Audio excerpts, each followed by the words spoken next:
మన దేశ రాజకీయం మాత్రం all roads lead to Delhi. రాజకీయం మొత్తం కూడా ఢిల్లీ వైపే ఉంటుంది. అందరి చూపు, అందరి కళ్ళు, అందరి దారులు అంతా కూడా ఢిల్లీ చుట్టూతూనే ఈ 2 రోజులు తిరిగే అవకాశం స్పష్టంగా ఉంది. దానికి ప్రధాన కారణం నేటి నుండి బీజేపీ జాతీయ కార్యవర్గ సమావేశాలు భారత్ మండపంలో ఢిల్లీ వేదికగా ఈ సమావేశాలు జరగబోతున్నాయి. సో ఈ సమావేశాలకి సంబంధించి దేశంలో ఉన్నటువంటి బీజేపీ ఎమ్మెల్యేలు, ఎంపీలు, మాజీ ఎమ్మెల్యేలు, మాజీ ఎంపీలు, కార్పొరేషన్ చైర్మన్లు, లేకపోతే మేయర్లు, మొత్తం బీజేపీకి సంబంధించిన నాయకులు, కార్యకర్త దగ్గర నుంచి దాదాపుగా అన్ని రాష్ట్రాలకు సంబంధించిన ప్రతినిధులు అందరూ కూడా ఢిల్లీ వెళ్ళబోతున్నారు. సో ఇవాళ రేపు వాళ్ళందరూ కూడా ఏం చేయాలి, వచ్చే పార్లమెంట్ ఎలక్షన్స్ ఎలా గెలవాలి, ఇప్పటికే 370 సీట్లు నిర్దేశించుకున్నారు వాళ్ళు. సో 400 పైషీలకు టార్గెట్ ఎన్డీఏ మిత్రపక్షాలు, భాగస్వామి పక్షాలతో కలిపి నిర్దేశించుకున్న నేపథ్యంలో సో ఎటువంటి ఎజెండా వెళ్ళాలి, ఎటువంటి ప్లాన్ ఆఫ్ యాక్షన్ ఉండాలి, వాళ్ళకున్న ఇబ్బందులేంటి, ఒత్తిళ్ళేంటి, లేకపోతే ఉన్న దారులేంటి, ఎవరెవరిని ఎలా ప్లాన్ చేసుకుంటూ వెళ్ళాలన్నది ఈ 2 రోజులు కూడా మోదీ అలాగే నడ్డా వీరి సమక్షంలో మొత్తంగా బీజేపీ కార్యవర్గ సమావేశాలు ఢిల్లీ వేదికగా జరగబోతున్నాయి. సరే, మరి వాళ్ళ మీటింగ్ కదా, వాళ్ళకి జరగబోతోంది, మరి అన్ని దారులు దేశం వైపే అక్కడే ఎందుకుంటాయి, ఇంకా రాష్ట్రంలో దేశంలో ఇతర పార్టీలు లేవా అని అనిపించవచ్చు.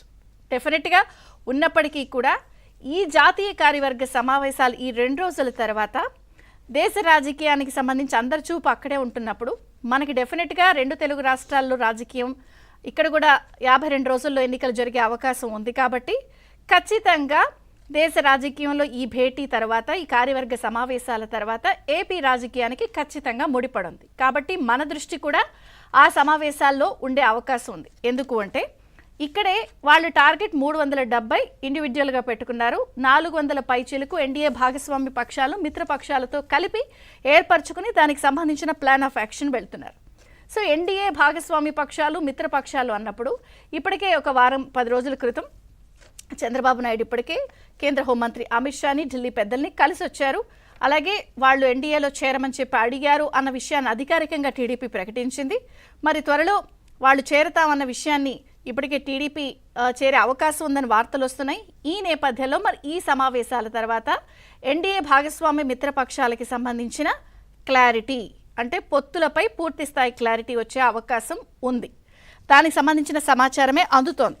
ఎందుకు అంటే ఈ నెల 19 లేదా 20వ తేదీన ఇక పూర్తి స్థాయిలో ఎలా వెళ్ళాలి, అవగాహన ఎలా కుదుర్చుకోవాలి అనే విషయంలో జనసేన అధినేత పవన్ కళ్యాణ్, టీడీపీ అధినేత మాజీ ముఖ్యమంత్రి చంద్రబాబు నాయుడు ఢిల్లీ వెళ్ళి కేంద్ర పెద్దలతో వీళ్ళందరితో మరొకసారి భేటీ అయ్యి 20వ తేదీన అనేది మనకు సమాచారం అందుతోంది. సో 20వ తేదీన పూర్తి స్థాయిలో భేటీ అయ్యి ఎన్డీఏలో చేరడానికి సంబంధించిన అధికారిక ప్రకటన రావచ్చు, పొత్తులపై కూడా పూర్తి స్థాయిలో క్లారిటీ రావచ్చు అని వార్తలు వస్తున్న నేపథ్యంలో మరి నిజంగా ఎలా ఉండబోతోంది, ఇక్కడ ఏమిటంటే అందరికన్నా కూడా ఉత్కంఠ అధికార పార్టీపై ఉంది. అసలు టీడీపీ, జనసేన, బీజేపీ వీళ్ల కదలికలపై అధికార వైసీపీ, జగన్ అండ్ కోకి ఎక్కువ ఆతృత, ఆరాటం, ఆసక్తి ఉంది. ఎందుకు అంటే ఇప్పటికే ఆయన బహిరంగ వేదిక అయినా, ఒక అసెంబ్లీలో ఒక ఏదైనా బడ్జెట్ సెషన్ నడుస్తున్నా కూడా అదిగో వాళ్ళందరూ పొత్తులు పెట్టేసుకుంటున్నారు, నన్ను ఒంటరి చేసేసారు అంటూ వేదిక ఏదైనా, అది బహిరంగ సమావేశం, సభ అయినా, అది ఎక్కడ జరుగుతున్నాము, దాని మీటింగ్ ఉద్దేశం ఏమిటి అనేది లేకపోయినా, అసెంబ్లీ అయినా సరే వాళ్ళందరూ పొత్తు పెట్టుకుంటున్నారు, అసలు పొత్తులు పెట్టుకోవాల్సిన అవసరం ఉందా అని అధికార పార్టీ, జగన్ అండ్ కో ఎక్కువ శాతం చర్చిస్తున్నారు. సో ఈ 3-3 పార్టీల కదలికలపై కూడా పూర్తి స్థాయిలో దృష్టి పెట్టారు. దానికి ప్రధాన కారణం ఉంది. రకరకాలుగా ఇప్పటికే రాష్ట్రంలో విధ్వంసం ఏ స్థాయిలో జరుగుతోంది అన్న విషయంలో అనేక మేధావులు, వివిధ వర్గాలందరూ కూడా రాష్ట్రంలో జరుగుతున్నటువంటి విధ్వంసంపై తమ సమాచారాన్ని చెప్తున్నారు. దానికి సంబంధించిన పుస్తకావిష్కరణ జరిగింది. వివిధ మేధావి వర్గాలు మాట్లాడుతున్నారు. 1 రాష్ట్ర విధ్వంసంపై విస్తృత చర్చ జరుగుతోంది. 2 పాలనా వైఫల్యంపై విపరీతమైన చర్చ జరుగుతోంది. అలాగే సర్వేలన్నీ కూడా అధికార పార్టీ పుట్టు మునగడం ఖాయం అనే విషయం కూడా స్పష్టంగా వస్తుంది. ఇంకా సొంతంగా అంతర్గత పార్టీలోని కుమ్ములాటలు, కలహాలు, ఇక్కడి నుంచి అటు కప్పదాట్లు, అలాగే ఇప్పటికే ఒక 65 మంది చీటీ చింపేసిన నేపథ్యంలో వాళ్ళందరూ టీడీపీ, జనసేన, బీజేపీ వైపు చూడటం, అసమ్మతులు. ఇంకొక పక్కన మనం చూసాం, స్పీకర్ వచ్చి వాళ్ళందరికీ నోటీసులు ఇచ్చి దానికి సమాధానం చెప్పాలంటాం. ఇన్ని రకాల నెగటివ్స్, ఇన్ని రకాల ఇబ్బందులు అధికార పార్టీలో ఉన్నప్పుడు టీడీపీ జనసేన బీజేపీ వీళ్ళ ముగ్గురిది కొంత విన్ సిచ్యుయేషన్ కనిపిస్తోంది. బీజేపీయే కేంద్రంలో పూర్తి స్థాయిలో అధికారం దక్కే అవకాశం ఉందని సర్వేలు చెప్తున్నాయి. ఇక్కడ ఆంధ్రప్రదేశ్లో టీడీపీ జనసేన కూటమి అధికారాన్ని దక్కించుకునే అవకాశం ఉందని చెప్తున్న నేపథ్యంలో వీళ్ళు మరొకసారి 20వ తేదీన భేటీ అవబోతున్నట్టు వార్తలు వస్తున్నాయి. కాబట్టి ఇప్పటికే చంద్రబాబు కూడా టికెట్ రాలేదని ఎవరు కూడా నిరుత్సాహపడద్దు.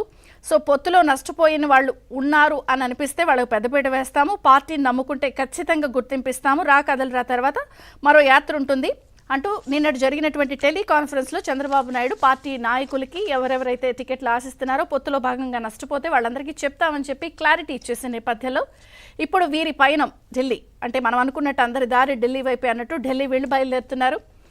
అటు అధికార పార్టీ మాత్రం ఒక స్టెప్ ముందుకేసి వీళ్ళకి ఇన్ని సీట్లంట ఇదంట ఈ ఫార్ములాతో వెళ్తున్నారంట అని వాళ్ళ ఆతృత ఇంకొక పక్కన కదలికలపై స్పష్టంగా కనిపిస్తున్న నేపథ్యంలో మరి బీజేపీ జాతీయ కార్యవర్గ సమావేశాల తర్వాత పూర్తి స్థాయి క్లారిటీ వస్తుందా? ఎందుకంటే ఇప్పటికే టీడీపీ జనసేన పూర్తి స్థాయి అవగాహనతో ఎట్లా వెళ్ళాలి, ఉమ్మడి జాబితా ఎలా ఉండాలి, అభ్యర్థులు ఎలా ఉండాలి, పలు రకాల భేటీలతో వాళ్ళు మాట్లాడుకున్న పరిస్థితి మనం